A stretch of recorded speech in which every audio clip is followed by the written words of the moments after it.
2026 বিশ্বকাপের মহরণ শুরু হতে আর মাত্র কয়েক মাস বাকি। ফুটবলের মহোৎসবের আগে নিজেদের শেষবারের মতো ঝালিয়ে নিতে প্রস্তুত দুই চিরপ্রতিদ্বন্দ্বী আর্জেন্টিনা ও ব্রাজিল। মার্চ মাসের আন্তর্জাতিক বিরতিতেই দল দুটি তাদের চূড়ান্ত প্রস্তুতি ম্যাচগুলো খেলবে, যা সমর্থকদের মধ্যে ইতিপূর্বেই টান টান উত্তেজনা সৃষ্টি করেছে।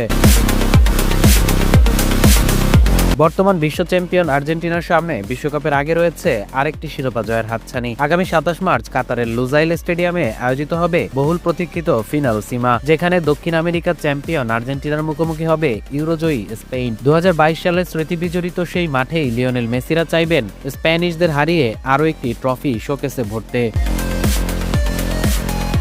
স্পেন বধের মিশনের রেশ কাটতে না কাটতেই 31 মার্চ কাতার ফুটবল অ্যাসোসিয়েশনের আমন্ত্রণে স্বাগতিক কাতারের বিপক্ষে মাঠে নামবে স্ক্যালোনির শিষ্যরা। বিশ্বকাপের শিরোপা ধরে রাখার মিশনে নামার আগে আলবিসেলেস্তাদের জন্য এটাই হতে পারে শেষ মাঠের পরীক্ষা। অন্যদিকে কার্লো আনচেলত্তির অধীনে ব্রাজিলও প্রস্তুতির কোনো খামতি রাখছে না। মার্চের বিরতিতে সেলেসাওরা যুক্তরাষ্ট্রে দুটি হাই প্রোফাইল ম্যাচ খেলবে। 26 মার্চ ফক্সবরোর জিলেট স্টেডিয়ামে ব্রাজিলের প্রতিপক্ষ শক্তিশালী ফ্রান্স। বাংলাদেশ সময় রাত 2টায় শুরু হবে এই ধ্রুপদী লড়াই। এরপর 1 এপ্রিল ভোরে অরল্যান্ডোতে ব্রাজিল মুখোমুখি হবে বর্তমান সময়ের অন্যতম সেরা দল ক্রোয়েশিয়ার।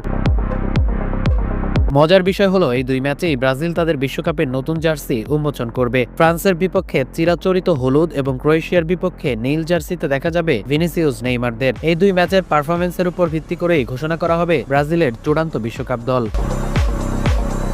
11 জুন থেকে শুরু হতে যাওয়া বিশ্বকাপে ব্রাজিল খেলবে সি গ্রুপে, যেখানে তাদের সঙ্গী মরক্কো, হাইতি ও স্কটল্যান্ড। অন্যদিকে আর্জেন্টিনা রয়েছে আলজেরিয়া, অস্ট্রিয়া ও জর্ডানের গ্রুপে। 16 জুন আলজেরিয়ার বিপক্ষে ম্যাচ দিয়ে নিজেদের শ্রেষ্ঠত্ব ধরে রাখার মিশন শুরু করবে বর্তমান চ্যাম্পিয়নরা।